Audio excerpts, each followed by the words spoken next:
ভিডিওতে আমরা অষ্টম শ্রেণীর তৃতীয় পর্যায়ক্রমিক মূল্যায়নের বাংলার 1 নম্বর স্কুলের প্রশ্নের উত্তরগুলো আলোচনা করব। 1-1 বলেছে আদাব গল্পে কোন নদীর উল্লেখ আছে? বুড়িগঙ্গা। 1-2 জেলখানার চিঠি সুভাষচন্দ্র বসু লিখেছিলেন মান্দালয় থেকে। 1-3 সুভার গ্রামের নাম চণ্ডীপুর। 1-4 স্বাধীনতা কবিতাটি তর্জমা করেছেন মুকুল গুহ আর শক্তি চট্টোপাধ্যায়। মুকুল গুহ এবং শক্তি চট্টোপাধ্যায়। 1-5 ঘুম পাড়ানি মাসপিসি কখন থাকতে ওঠে? রাত থাকতে ওঠে। 1-6 ঘুরে দাঁড়াবার অর্থ হলো প্রতিবাদ করো। 1-7 পরপদের অর্থ প্রাধান্য পায় কর্মধারায় সমাসে। 1-8 আমি তখন পড়তে থাকবো রেখাঙ্কিত ক্রিয়াটি হচ্ছে ঘটমান ভবিষ্যৎ। 1-9 আপনাদিকে চলিত ভাষায় রূপটি হলো আপনাদের। 1-10 ব্যাসবাক্যের অপর নাম বিগ্রহ বাক্য। 1-11 ক্রিয়ার কালকে আমরা প্রধানত 3 ভাগে ভাগ করি: অতীত, বর্তমান আর ভবিষ্যৎকাল। 2-এর দাগে আসি। 2-এর 1-এ দিয়েছে কত বছর আগে রঞ্জন কলকাতায় এসেছিল? 15 বছর আগে। 2-2 সুভার পিতার নাম কি? বাণীকণ্ঠ। 2-3 আদাব গল্পটি কোন সময়ের প্রেক্ষাপটে রচিত? আদাব গল্পের প্রেক্ষাপট হচ্ছে প্রাক স্বাধীনতা পূর্বকাল, অর্থাৎ 1946-47 খ্রিস্টাব্দে বিশেষ সময় পর্বে প্রেক্ষাপটে এটি রচিত হয়েছিল। 2-এর 4-এ দিয়েছে স্বাধীনতা কোন পদ দিয়ে কোনোদিনই আসবে না? স্বাধীনতা ল্যাংস্টন হিউজ। স্বাধীনতা কোনোদিনই আসবে না, না আজ নয়, কোনোদিনই নয়, ভয় অথবা সমঝোতার মধ্য দিয়ে। তাহলে স্বাধীনতা কোন পদ দিয়ে কোনোদিনই আসবে না? ভয় অথবা সমঝোতার মধ্যে দিয়ে। 2-এর 5 লোকটা জানলই না কবিতায় লোকটি 2 আঙুলের ফাঁক দিয়ে কি খসে পড়ল? জীবন। 2-এর 6 সালমাহিনার হিসাব তো নেই, মাসিদের সালমাহিনার হিসাব নেই কেন? কারণ বছর বা মাসের প্রতিটা দিনই তাদের কাছে সমান রূপে দেখা দেয়, তাই তাদের সাল মাস মাহিনার হিসাব নেই। 2-এর 7 বলেছে বর্তমান কাল বলতে কি বোঝায়? একটি উদাহরণ সহ লেখো। বর্তমান কাল বলতে কি বোঝায়? উদাহরণ সহ লেখো। কোনো কাজ যখন বর্তমানে হচ্ছে বা এখনো হচ্ছে বা চিরকালই হয়ে চলে বোঝায় তখন তাকে বর্তমান কাল বলে। যেমন আমি খাচ্ছি, তুমি গান গাইছো, পৃথিবী সূর্যের চারিদিকে ঘোরে। 2-এর 8-এ আছে সন্ধি ও সমাসের একটি পার্থক্য লেখো। সন্ধি এবং সমাসের একটি পার্থক্য হচ্ছে সন্ধিতে পরস্পর সন্নিহিত দুটি ধ্বনি বা ধ্বনিসমূহের মিলন ঘটে, আর সমাসে অর্থ সম্বন্ধযুক্ত একাধিক পদের মিলন ঘটে একপদীকরণ সম্পন্ন হয়। 2-এর 9-এ দিয়েছে সমাস শব্দটির সাধারণ অর্থ লেখো, সংক্ষিপ্ত করা। 2-এর 10-এ বলেছে সাধু ও চলিত রীতির একটি করে বৈশিষ্ট্য লেখো। সাধুরীতির একটি বৈশিষ্ট্য হচ্ছে সাধুরীতিতে বাক্য গঠন সর্বদাই নির্দিষ্ট নিয়ম অনুসারে হয়। আর চলিত ভাষার একটি বৈশিষ্ট্য হচ্ছে যে সর্বনামা ক্রিয়াপদের সংক্ষিপ্ত রূপ ব্যবহৃত হয় চলিত রীতিতে। যেমন সর্বনামের ক্ষেত্রে তাঁর, তাঁরা, তাঁদের, ক্রিয়ার ক্ষেত্রে করি, খাবো, গিয়েছিলাম, যাচ্ছি ইত্যাদি।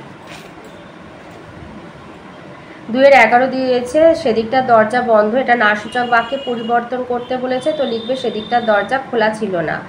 2-এর 12 ডাক্তারকে কোথা থেকে ডেকে আনা হয়? নবাবগঞ্জ থেকে ডেকে আনা হয়। 2-এর 13 কোন স্টেশন থেকে অপুরা ট্রেন ধরেছিল? মাঝেরপাড়া স্টেশন থেকে অপুরা ট্রেন ধরেছিল। 3-এর দাগে আসি। 3-এর 1-এ দিয়েছে রাগে ফুঁসছিল রঞ্জন, রঞ্জনের পরিচয় দাও। রঞ্জনের পরিচয় হচ্ছে যে তোমার শান্তিপ্রিয় বন্দ্যোপাধ্যায় পরাজয় নামক গল্পে নায়ক চরিত্র হলো রঞ্জন, একজন দক্ষ ফুটবল খেলোয়াড়। আর রঞ্জন যে ক্লাবের হয়ে দীর্ঘ 15 বছর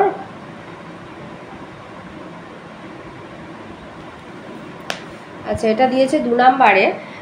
তো লিখবে যে রঞ্জন পয়লা বৈশাখের দিন ধুমধাম করে তাদের ক্লাবে বার পুজো অনুষ্ঠিত হয়েছে, অথচ রঞ্জনকে ক্লাবের পক্ষ থেকে কোনো আমন্ত্রণ জানানো হয়নি। যে ক্লাবের হয়ে দীর্ঘ 15 বছর ধরে রক্ত ঝরিয়েছে, পুরস্কার এনে দিয়েছে, বিরাট পরিমাণ অর্থের প্রলোভন, এমনকি চাকরির প্রলোভন ত্যাগ করেছে নির্দ্বিধায়, সেই ক্লাবের বার পুজোর রিপোর্ট পরের দিন খবরের কাগজে প্রকাশিত হয়েছে, কিন্তু ক্লাবের পক্ষ থেকে চরম অবহেলার অপমান করা হয়েছে তাকে আমন্ত্রণ না জানিয়ে।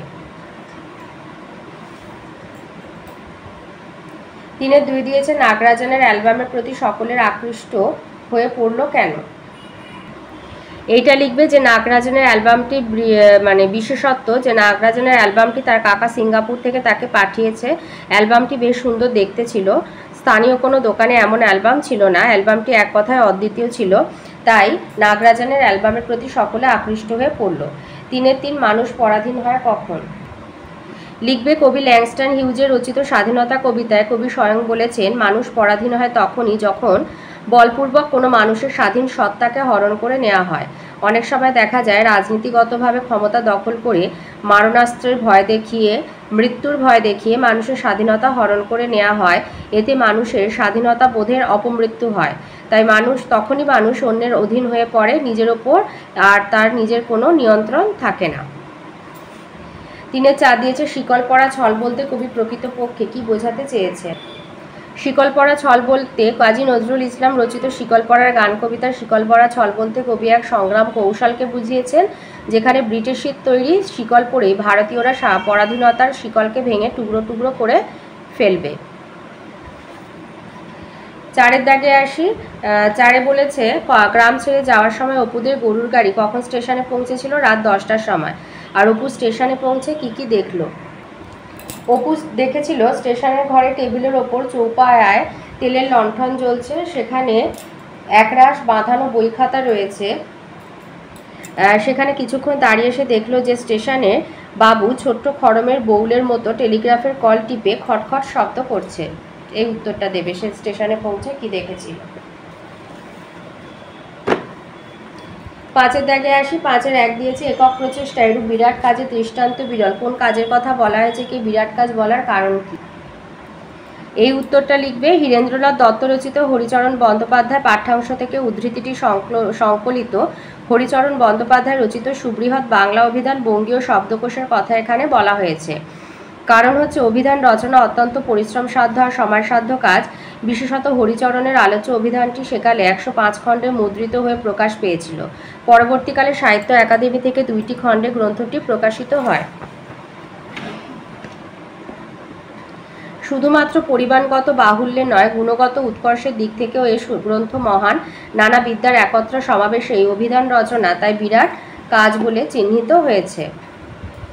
5-এর 1-এর অথবাতে আছে সুভার সঙ্গে মনুষ্যতর প্রাণীর বন্ধুত্ব কেমন ছিল তা লেখো। রবীন্দ্রনাথ ঠাকুর রচিত সুভা গল্পে সুভার যে অল্প কিছু বন্ধু ছিল তার মধ্যে সবচেয়ে ছিল মনুষ্যতর প্রাণী সর্বশী আর পাঙ্গুলি নামে 2টি গাই এবং একটি বিড়াল শাবক ও একটি ছাগল। গাভী দুটি সুভার পায়ের আওয়াজ বুঝত। সুভার আদর, ভৎসনা, মিনতি সবই তারা অনুভব করত। সুভা 2 হাত দিয়ে সর্বশীর গলা জড়িয়ে তার কানের কাছে গাল ঘষত তখন পাঙ্গুলি স্নেহের দৃষ্টিতে তাকে দেখত আর তার গা চেটে দিত। বাড়িতে যদি সুভাকে কেউ কঠিন কথা বলতো, সুভা এই গায়ে দুটির কাছে চলে আসতো। তারা সুভার মর্মবেদনা যেন বুঝতে পেরে তার বাহুতে শিং ঘষে ঘষে তাকে নির্বাক ব্যাকুলতার সঙ্গে সান্ত্বনা দিত। বিড়াল শিশুটি সুভার কোলে নিঃসংকোচে যখন সুখনিদ্রার ব্যবস্থা করত, সুভা তার গলায় ও পিঠে হাত বুলিয়ে ঘুমোতে সহায়তা করত। 5-এর 2-এ দিয়েছে হিন্দু মুসলমান সম্প্রীতির আবহ আদাব গল্পে কিভাবে রচিত হয়েছে তা বিশ্লেষণ করো। এই উত্তরটা লিখবে যে প্রখ্যাত কথাসাহিত্যিক সমরেশ বসুর আদাব গল্পে সাম্প্রদায়িক দাঙ্গাকে বিষয় করে লেখক একটি মানবিক সত্যে পৌঁছতে চেয়েছেন। দাঙ্গা মানুষের জীবনবোধের প্রথম চরম বৈরী। দাঙ্গা সুস্থ স্বাভাবিক মানুষকে সাম্প্রদায়িক করে ঘাতকে পরিণত করে। লেখক গল্প শুরু করেছেন রাত্রির নিস্তব্ধতাকে কাঁপিয়ে মিলিটারি টহলদার গাড়ি পাক খাওয়ার চিত্র দিয়ে। শহরে তখন প্রযুক্ত 144 ধারা আর কারফিউ। মানুষজন মুখোমুখি দা, সরকি, ছুরি, লাঠি নিয়ে এখানে ওখানে ছড়িয়ে রয়েছে গুপ্ত ঘাতকের দল, যারা অন্ধকারকে আশ্রয় করে চোরাগোপ্তা আঘাত হানছে। লুটেরাও থেমে নেই। মৃত্যুর বিভীষিকা তাদের উল্লাসকে তীব্রতর করে তুলেছে। বস্তিতে বস্তিতে আগুনের ডালপালা ক্রমে বিস্তৃত হয়ে উঠছে। কান পাতলেই আকাশে বাতাসে ধ্বনিত হতে শোনা যাচ্ছে মৃত্যুকাতর নরনারী শিশুর চিৎকার। স্থানিক আবহাওয়া যেন বিভৎস হয়ে উঠেছে। এর সঙ্গে সোনার সোহাগার মতো মাঝে মধ্যে এসে ঝাঁপিয়ে পড়ছে সৈন্যবাহিনী গাড়ি। আইন রক্ষার্থে তারা দিকবিদিক জ্ঞানশূন্য হয়ে গুলি ছুড়ছে। এই গল্পে দাঙ্গার পরিবেশে লেখক সর্বত্রই বজায় রেখেছেন দাঙ্গার পরিবেশ। মাঝি ও সুতামজুরের ভাবনা, তাদের আচার আচরণ, কথাবার্তা, তাদের সন্দেহ, অবিশ্বাস, আতঙ্ক প্রমাণ করে দাঙ্গার ভয়াবহতা কিভাবে মানুষের মনে প্রবেশ করে তাদের সাধারণ জীবনকে বিপর্যস্ত করে তুলেছে। হিন্দু কর্তৃক মুসলমান আর মুসলমান কর্তৃক হিন্দুর প্রতি তীব্র অবিশ্বাস ও সন্দেহের ছবি এই গল্পে বিশেষ স্থান অধিকার করে আছে। কথা প্রসঙ্গে সুতামজুর জানায়, রায়টে আমার ভগ্নিপতিরে কাইটা চায়ের টুকরা কইরা মারল। মেথর যাতায়াতের সরু গলির মধ্যে 2 বিপন্ন মানুষ যখন লুকিয়ে আছে তখন এক ইংরেজ অশ্বারোহী রিভলভার হাতে তাদের বুকেও অশ্ব ক্ষুরধ্বনি তুলে দিয়ে চলে যায়। এ যেন দাঙ্গাজনিত পরিস্থিতিরই ছবি। গল্প শেষে দেখা যায় সম্পূর্ণ অকারণে নির্দোষ সাধারণ এক মানুষকে পুলিশ গুলি করে মারছে দাঙ্গা নিয়ন্ত্রণের কারণে। দরিদ্র নামের মাঝে এ গল্পে দাঙ্গারই শিকার প্রকারান্তে। 5-3 বলেছে মাসিপিসি কবিতায় মাসিপিসি কারা, তাদের জীবনের কোন ছবি এই কবিতায় তুমি খুঁজে পাও? কবি জয় গোস্বামীর মাসিপিসি কবিতায় বর্ণিত মাসিপিসিরা হলেন সমাজের দরিদ্র দিন আনা দিন খাওয়া শ্রমজীবী মহিলারা। আলোচ্য কবিতা এদের গ্রাম থেকে শহরে আসা চাল বিক্রেতা মহিলা রূপে দেখানো হয়েছে। কবির লেখনীতে মাসিপিসিদের দারিদ্র্যপূর্ণ জীবনের সংগ্রামের পরিচয় পাই আমরা। প্রতিদিন কঠিন সংগ্রাম করে বেঁচে থাকতে হয় এদের। নানা ধরনের বাধা এদের জীবনে চলার পথে কাঁটা হয়ে দেখা দেয়। পরিবারের সকলের মুখে অন্ন তুলে দেওয়ার জন্য ঘুমকে দূরে সরিয়ে রাত থাকতে থাকতেই তাদের শুরু করতে হয় দিনের কাজ। দিন মাস বছর হিসাব করে তারা চলে না, কারণ প্রতিটা দিনই তাদের কাছে সমান সংগ্রামের। আলোচ্য কবিতায় মাসিপিসিদের এমন কঠিন সংগ্রামমুখর জীবনচিত্রের পরিচয় আমি খুঁজে পাই। 5-4 দিয়েছে কবি হায় হায় কোন প্রসঙ্গে বলেছেন এবং কেন বলেছেন? কবি সুভাষ মুখোপাধ্যায় তার লোকটা জানলই না কবিতাটির মধ্যে এক হৃদয়হীন অর্থ সর্বস্ব মানুষের কথা তুলে ধরেছেন। লোকটির সঞ্চিত সম্পদ রক্ষা করতে করতেই যে সমস্ত জীবন চলে গেল, সেই প্রসঙ্গেই কবি হায় হায় শব্দদ্বয় ব্যবহার করেছেন। কেন বলেছেন? না, মানুষের জীবনের সবচেয়ে বড় সম্পদ হচ্ছে হৃদয়, কিন্তু কবিতায় বর্ণিত লোকটি সেই হৃদয়ের উপস্থিতি তথা গুরুত্বের কথা অনুধাবনই করতে পারল না। সারা জীবনকালে সে ছুটে চলল ধনসম্পদ সঞ্চয় করার জন্য। সঞ্চিত ধনসম্পদ আগলে রাখতে রাখতেই তার জীবনকাল অতিবাহিত হয়ে গেল, মৃত্যুও উপস্থিত হলো। এই কারণে কবি হায় হায় শব্দদ্বয় ব্যবহার করেছেন। 5-5 বলেছে নিশ্চিন্দপুরে অপুর দেখা চড়কের মেলার পরিচয় দাও, আর এই প্রসঙ্গে অপুর মনোভাবের পরিচয় দাও। নিশ্চিন্দপুর ছেড়ে চলে যাওয়ার আগে চড়কের মেলা অপুর কাছে বড্ড ফাঁকা ফাঁকা বোধ হয়েছিল। গতবারও এই মেলার সময় কি পট কিনবে এই নিয়ে দুর্গা আর অপুর ঝগড়া হয়েছিল। হারান কাকার কাছ থেকে অপু বাঁশি কিনেছিল 1.5 পয়সায়। গায়ের ছেলেমেয়েরা রঙিন জামা কাপড় পরে শাড়ি দিয়ে ঘরে ফিরছে। ছেলেরা বাঁশি বাজাচ্ছে। সোলার পাখি, কাঠের পুতুল, রঙিন কাগজের পাখা, রং করা হাঁড়ি, ছোবা, সকলেরই হাতে কোনো না কোনো জিনিস। মেলায় চিনিবাস বৈষ্ণব বেগুনি ফুলুরির দোকান দিয়েছে। অপু তার কাছ থেকে 2 পয়সা তেলে ভাজাও কিনেছিল। অপুর মনোভাব। মেলা থেকে ফিরতে ফিরতে অপুর মনে হয়েছিল তারা যেখানে উঠে যাচ্ছে সেখানে এমন গোষ্ঠবিহার হয় কি, হয়তো সে আর চড়কের মেলা দেখার সুযোগ পাবে না। সে কথাও ভাবে যে নতুন স্থানে যদি চড়কের মেলা না হয় তবে বাবাকে সেই মেলার দিনগুলিতে নিশ্চিন্দপুরে আসার অনুরোধ করবে। 2-3 দিন খুড়িমাদের বাড়িতেই না হয় থাকবে। জন্মভূমিতে শেষবারের মতো চড়ক মেলা দেখার পরে অপুর এমন আবেগপূর্ণ মনের পরিচয় পাওয়া যায়। অথবাতে আছে অজয়কে তার সঙ্গে অপুর কিভাবে বন্ধুত্ব হলো লেখো।